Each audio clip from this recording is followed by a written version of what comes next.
All right, so excited about this matchup. Very good program in Kentucky, very well coached, play really physical, 11 a.m. kick, which our guys are used to practicing in the morning and getting up. So excited for that, excited for our fans who were awesome last week. To have another home game this week, but this will be very challenging. These guys took Georgia down to the wire and ran for over 200 yards against Georgia, so these guys are really good, and when they're motivated to play, they play really good. Questions? Yeah, Lane, you brought it up, but I think Kentucky is one of the few teams that really has hung with Georgia consistently over the last couple of years. I think 2 of the last 3 games between them have been decided by 10 points or less. I'm not sure if you've seen the film from their game this year, but I guess just broadly, what allows Kentucky to be competitive in those games? Well, they have really good length on defense, great size, length, and so they're able to play with Georgia for whatever reason at home. Not so much in Georgia, but or at least the last time. So, I think that it's happened to us, happened to a lot of people. When you don't have size and length on defense, you struggle over the last few years with Georgia or Alabama before that. So they very much look like an NFL defense from a structure, but from a size standpoint and coverages and techniques. So that's why a lot of people struggle against them, and games seem a lot more like NFL games. It's hard to make yards, hard to run the ball. I asked Jackson over the summer just how far y'all's relationship has come, and I think you used the phrase light years from when you got here to how things are now, and we see video and clips, and you've been around a lot of quarterbacks. What makes maybe this relationship between y'all two special compared to others you've had? I think Jackson's a wonderful person. I think he treats people really well. I think he spends a lot of time with his teammates, a lot of time with kids around here, including my own son and nephew, and so it's just a really great family, great person. I think is that relationship. I just think from on the field, there's a trust level there of we spend a lot of time with him and then let him play too on Saturdays, and I just think that like you said, it started one way. I think that you build that, especially for a guy that we didn't really recruit out of high school, any of that, didn't have a previous relationship, and I think it pays off, when you have relationships and the quarterbacks trust you too, and go back to Matt Corral when he threw 6 interceptions, and before I even got to the media, sitting down with him, telling him, we got to do a better job calling plays. I got to coach better, and don't worry, we got your back. And so I think that goes a long ways, and goes a long ways with kids in recruiting, of knowing what they're going to get when they get here from a relationship, and that they can trust us to have their back.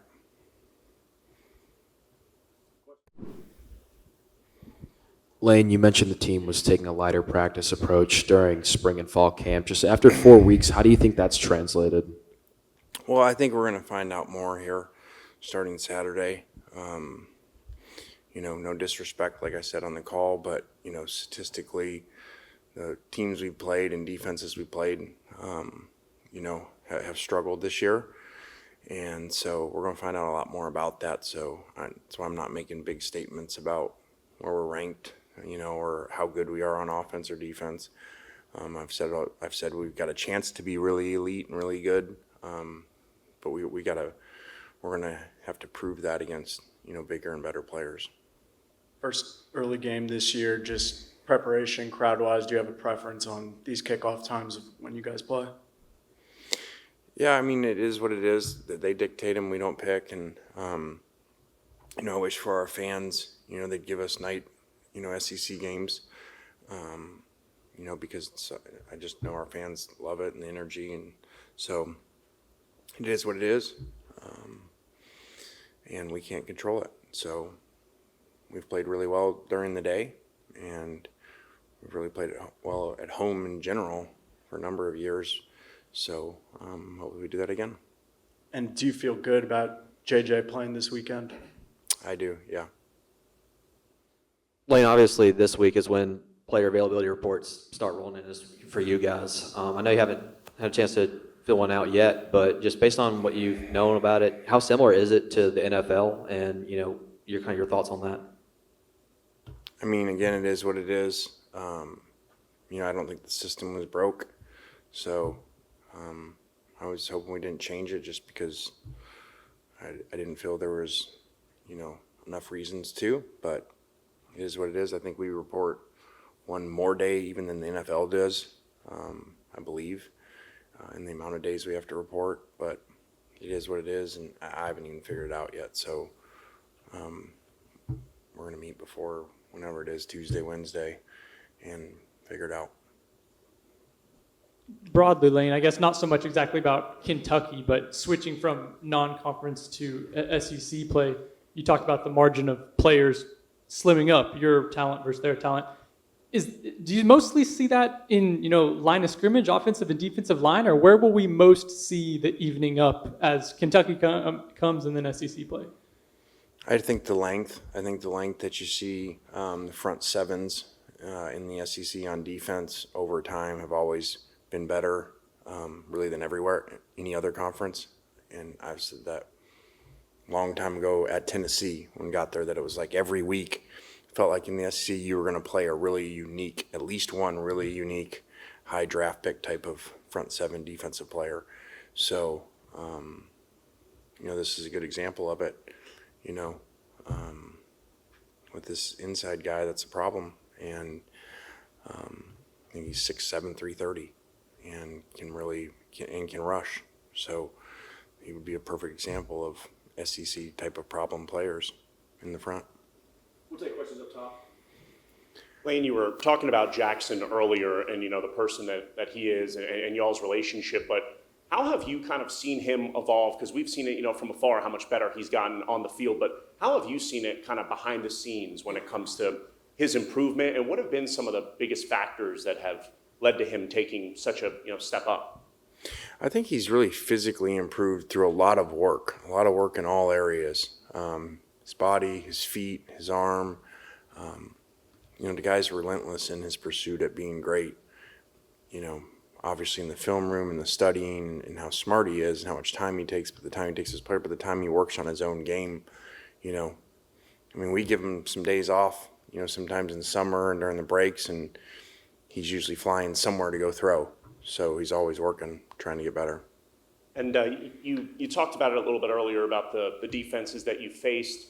Do you think these first 4 games of the year have kind of adequately prepared you guys for the gauntlet of SEC play, and how prepared are you to go into it? You said, obviously we're going to see this weekend, but the competition that you played, how much has that prepared you so far, you think?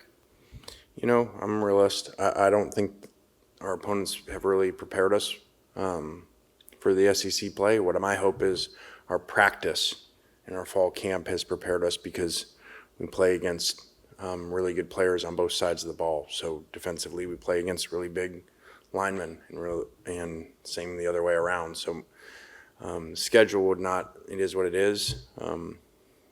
And so I hope that our practice has, because our practice is similar to what we face. Coach, I'm sure it's not at the forefront of your mind, but if the team gets a win this Saturday, it'll be your 100th career win. Just what kind of a milestone is that for you personally? I don't know. That's a lot of a lot of places. A lot of really good coaches and players to help do that. And so I don't know. I don't really have much thoughts on that. This is a really big game against a really good team that we've gone down to the wire both times we've played them. So we need to prepare really well and play really well. And then also, I know you started the touchdown celebrations with the dunking last year, but I heard it was your idea. Just how did you come up with that, and what made you be like, yes, we're going to do this when we're playing games? I just try to come up with ideas that make it fun, make us entertaining to watch. Added the turnover, not just a dunk and turnover, instead of, a lot of people got a chain or a belt, and we've done things over the years, just said, okay, what could we do really creative and just let them dunk. So I think they like it. We actually show them in the Monday morning meeting the dunks, and they kind of grade themselves and judge themselves. So Just always trying to think of things to make us entertaining for fans, for our current players, and our future potential players. If you're grading and judging, who's been the best dunk that you've seen? Not Jackson Dart. I think Henry Parrish does a really good job for a guy that's not as long as some of them, as tall. I'd probably say Henry Parrish. And then, sorry, last question for me. Was there anyone that you pitched that to when you came up with the idea that was like, what are you doing? This is crazy. Or everyone was like, yes, let's go. I don't know. I probably get a lot of thoughts like that, or a lot of responses from people when I come up with ideas. But, you know, we just kind of, some are done on purpose, and then some we just kind of fall into, you know, like Juice the dog. That was not on purpose, but the dunking was. We'll take questions out here. Trey Harris is leading the SEC in receiving by like a good 300 yards or so. He's second nationally. When you were looking at him in the portal, did you know you were getting that type of player? I knew we were getting a great player, and one that really wanted to work and was humble and wired the right way from a great family. Now he's worked on his game a lot, improved his strength and size and speed. So I don't know that I could have told you he'd be by far the leading receiver in the SEC at this point, but knew he had a chance to be really special. Wayne, I guess you may or may not have seen the news about Chancellor Glenn Boyce being appointed to the NCAA Board of Governors. Just working alongside him over the last 5 years, just what qualities he's possessed to make him the right man for that role? Chancellor's been amazing. Everything I've been involved with him, he takes his time, thinks it out, comes up with a great plan, always tries to find a way to help athletics. And so I just think he's got really good awareness of everything going on around and how to creatively think of things also. So that's a really good move by them. I know you talked about Jaden Williams a couple weeks ago, but I don't know if you know, I was doing some research. He started his career in high school as a wideout. I don't know if, is that something that, I guess, A, did you know that, and B, is that something you can see? Is there an advantageous part of kind of having that agility in a big man's body? Well, I'm not going to tell you I knew that. I knew tight end. He was playing tight end. And a lot of times we look for that because they got good feet, good hands, and then, you know, they grow into linemen, but they still have the really good athleticism in them, and he has great feet. So that would make sense, though.